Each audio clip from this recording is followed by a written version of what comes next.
Tunahitaji mtu kama President Ruto.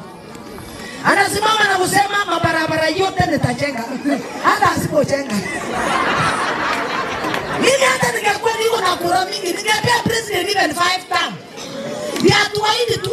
Yaani president anaganga kama Mungu. Niliona juzi mpaka nikasema hata kuchukia Ruto tu ni ngumu. Ama nyinyi mnaonaje? Sijatetea president, lakini ninapenda mtu mwenye ako na hopes in life. Anaahidi barabara, anavika huko Western anaahidi, Nyanza ameahidi. Hata alisema watoto wataandikwa kazi, wengi hao wachaandikwa, lakini ahadi iko. Yaani president wetu anagaa kama Mungu. Unajua Genesis mpaka Revelation ni promises. Ingine imetimia, ingine haijatimia.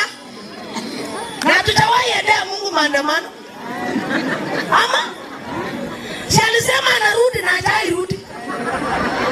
Na hatujaishika maandamano kusema he must come. He must come. Or we must go. We must go to heaven. Kenya inahitaji mtu wa kutoa ahadi. Hatuhitaji mtu negative, tutakufa ndugu. Si wadangaji tukifika sasa sema Kenya imekwisha. Tunaona tukiama Kenya tufunge nchi. Tutadaiwa mpaka kifo.